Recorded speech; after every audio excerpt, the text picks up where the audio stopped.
Order! Order! You are an incorrigible delinquent at times. Behave yourself, man!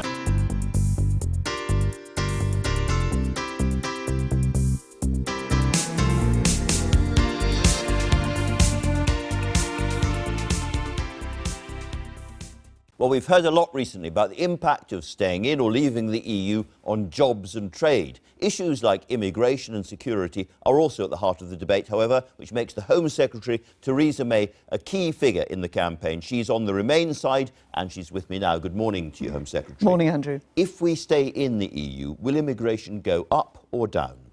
Well, first of all, nobody who's heard me over the last few years can doubt that I think that we need to control immigration, and I think immigration is too high. But controlling immigration is hard, and it's hard whether we're inside the EU or outside the EU. It's hard dealing with EU migration or migration from outside the EU. Harder to deal if we're still inside. Immigration is going to carry on rising very sharply if we stay inside the EU, isn't it? Well, the thing about immigration is that actually it's affected by many different features. That's why you can never, as a government, say we're going to change this one rule and suddenly the result is going to be what we want. You have constantly to be working at it, which is exactly what we're doing. So you can't just change one feature and assume that that is going to have an impact. Yes, free movement makes it harder to control immigration, but it doesn't make it impossible to control immigration. Well, we'll come on to that, but your own figures, your own government figures suggest 3 million more people in this country as migrants from the EU by 2030. That is a vast number of people, which will worry a lot of potential voters one way or the other.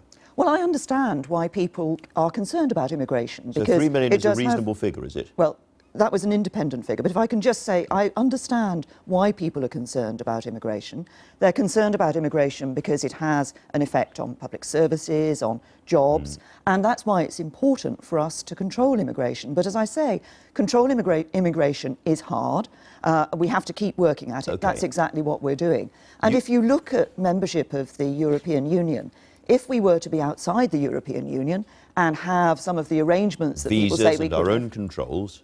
Well, if you just let me finish this point. If we were to be outside the European Union and still want the sort of access to the single market that people talk about, then actually, if you look where that's been done for other countries, they have to accept the free movement rules without any say over those rules. That's a slightly different point, but just coming back to, so the 3 Well, I'm not million, sure it is a different point, actually. The 3 million more people coming into this country is something that worries an awful lot of people for reasons that you have set out as Home Secretary. You've talked about the danger to social cohesion, public services creaking, lower paid people being undercut or losing their jobs as a result of this mass migration. And yet on your watch it has just carried on, and there is no reason to think that it won't carry on in the future. If we vote to stay inside the EU, we are voting for a huge number, hundreds of thousands of more European migrants coming in year after year after year. That's the reality. Well, I think if you just look at the facts of what's happened over the last 6 years, you say immigration has just continued to rise. Actually, it did start to fall for a number of years, and now it's started to go back up again, and it's gone back up, I fully accept, from not just inside the European Union, but actually from outside the European Union as well.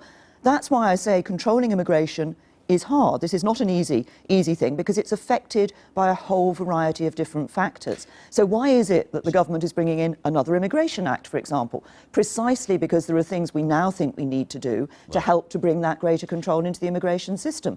I recognise why people are worried about it. Being outside the EU and having access to the single market, we would, if countries that have that arrangement at the moment have to accept free movement, and if you're inside the EU, you can change those rules. The Out campaign say they would not go into that kind of arrangement anyway, so there wouldn't be free movement of people. But we have had hundreds of thousands of people coming in year after year after year, and on your watch that's happened. So in effect, what you're saying to people watching is stick with us, vote to stay in the EU, and the immigration crisis will continue as it has before. No, I'm not saying that. What I'm saying is that if you stick with us, we are the government that actually accepted the need to do something about immigration. We're the people who have changed the rules. But haven't actually done much about immigration. We're the people who have changed the rules. We have dealt with abuse in the student visa system. Is there more to do? Yes, there is more to do. And I think you and I have had this conversation before, Andrew. But Also, if you're inside the European Union, we have an opportunity to change the rules. Actually, that's just what we've done in the deal that David Cameron negotiated. Crucially, we've, as part of that deal, we've got work to an agreement to reduce the pool factor of our welfare benefits, but also we've got a very important decision. There is an even bigger pool factor, which is the national living wage going up to £9, which again, government statistics suggest will be a massive pool factor. And the OBR itself has said that the changes the Prime Minister has negotiated won't have much impact on overall migration. But can I come on to the point about the national living wage? But can I first finish the point I was making about the changes that we've got over the rules on free movement? Crucially, and I think this is the first time it's happened, this is a landmark decision. We've got agreement that we can overturn, the European Union will overturn judgments of the European Court of Justice that means that it's easier for people to abuse the free movement rules. This is the shared marriage issue. That's one of the issues, yes. I think that's very important, that we can effectively say that we will overturn those European Court of Justice So are we now going to, judgments. But can I come on that point, are we now going to see a whole host of challenges by the British government against the ECJ and some prospect of actually winning those? Is that what you're saying? Well, what I'm saying is that we have got an important decision inside the European Union, which is about a willingness to say that those European Court of Justice decisions that were taken in these cases, like, I won't go into the detail of them and the names, but Metoc, for example, that those cases meant that there was an increase, we did see an increase in abuse of free movement rules. I think for the first time ever, sitting around that European table, we have negotiated a deal that says we're going to overturn those judgments through the use of a new directive. That's a landmark decision. I think it's very important. All right, but it's had no effect really on the raw numbers of people coming in, which remains enormous. Let me read you what Michael Gove said about that. He said that the latest announcement for the Treasury is official admission that if we stayed in the EU, then immigration will continue to increase by hundreds of thousands year on year. More than 250,000 people came to Britain from Europe last year. As long as we are in the EU, we cannot control our borders. And that is all factually true, isn't it? Well, actually, control of our borders and immigration policy are two different things. Crucially, inside the European Union, we're not part of this area that's called the Schengen area. What does that mean? Sure. It's a border-free zone that a number of countries have. I understand We that. have control of our borders, so we can decide... We don't have control of our borders, Home Secretary. People living inside the EU can come and move in here as and when they want, as they do in huge numbers every single year. That's not control of our borders. Now, Andrew, you are conflating immigration policy and free movement with control of our borders. People are checked. I think right. Control of our borders means we can stop people entering the United Kingdom, which we can. But crucially, we can only do that if we've got the information we need to have. We can't stop members of the citizens of other EU countries from coming to the UK. We can make judgments about people and whether they should be coming into the United Kingdom. That's why it's important. We have control at our borders. We have checks at our borders. Okay. So, but what matters for us to be able to stop people who we don't want to see coming into the United Kingdom, criminals, Oh, I see. terrorists, You can potential stop suspects. a few criminals on the edges, but you can't stop the vast majority of people coming in, and that is not control of our borders. But no, this is very important, actually, Andrew, in these arguments. Yeah. Because control of our borders, when you say we don't have control of our borders, it suggests that everybody can just walk into the UK. That is not the case. We check people at our borders. But what matters at the border is that you have the information about people that enables you to make that decision about whether somebody should enter the UK or not.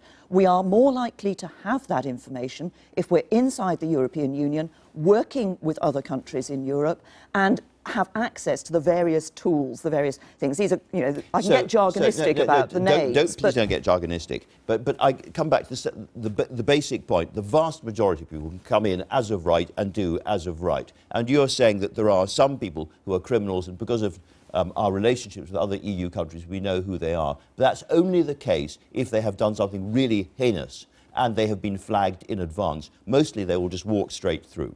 No, nobody, I don't know when the last time you went through one of our airports, for example, and came back into the UK, you probably had your passport checked or went through an e-gate. They looked at my passport, thank you, so people are, well, you're obviously a person in utmost integrity. But what is important, the point I'm making, Andrew, is I think a very simple one, but I think it's important as people are coming up to this decision that we are very clear about some of these arguments. There is an issue about free movement. about the free movement rules, about what that allows people to do. As I say, as part of the negotiation, we have negotiated changes which help us in terms of dealing with abuse of free movement, which reduce the pull factor of our welfare benefit system. There is then a separate issue about whether or not we can check people coming into the country.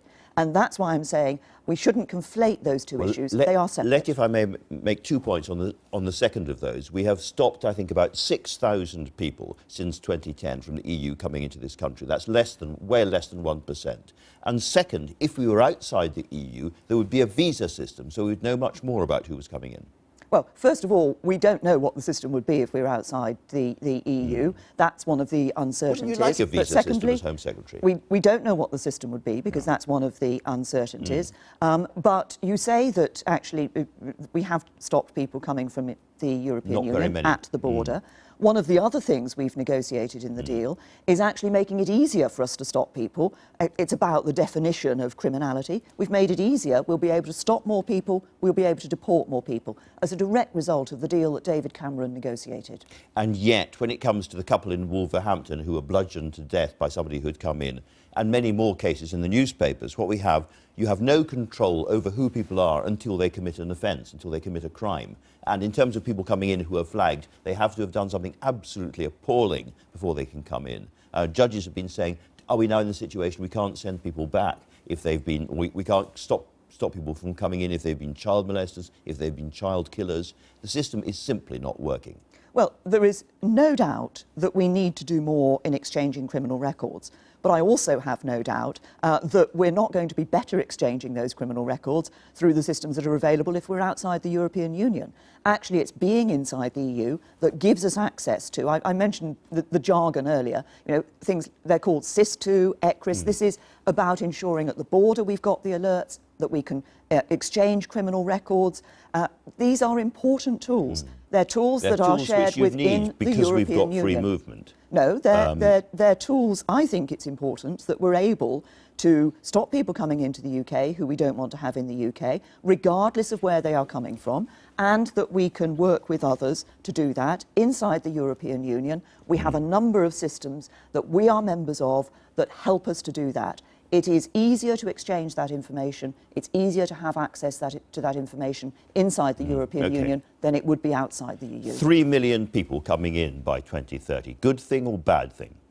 First of all, that was an independent estimate. Secondly, I've already said I think immigration is too high and we need to control immigration. Well, it came from the ONS, the Organisation of National Statistics. Which is independent of government. Well, yeah, but it's an official figure. And they say another 3 million people. No reason to think they're wrong. This is the system that has developed and happened on your watch. And looking ahead, it's going to carry on as it has been in the past. I'm asking you, good thing or bad thing? It's a bad thing, surely. I think immigration is too high. I think that's, and we need to control it. That's what we're working at. But as I said earlier, and I return to this because it's an important point, controlling immigration is hard. It is something that you constantly have to be dealing with, constantly have to be looking to see what new measures we need to take, constantly looking at changing the rules. We've changed some of the rules on free movement as a result of the negotiated deal. We need to keep looking at what we need to change to ensure we can have the control we want. But people watching this programme, wondering how to vote, will conclude from this that if they want immigration to come down dramatically and in real terms, we should be outside the EU. They look forward to a situation where our national living wage is going to be £9 an hour, and the equivalent figure in Bulgaria, for instance, is less than £1, 90-odd-p an hour. People are going to be drawn into this country, as they have been, for very, very good human reasons, in very large numbers, so long as we remain in the EU. Well, first of all, can I just answer the national living wage? That's a very basic... No, can I just answer the national living wage point? Because you raised it earlier, and I said I would come back to it and wasn't able to.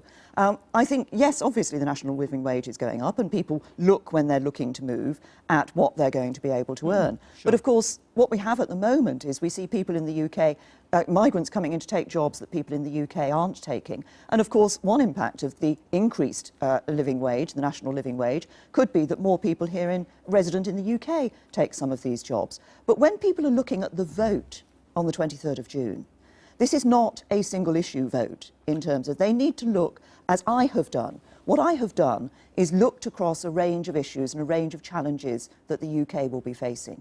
And this is not a question on the 23rd of June of whether we can survive outside the European Union.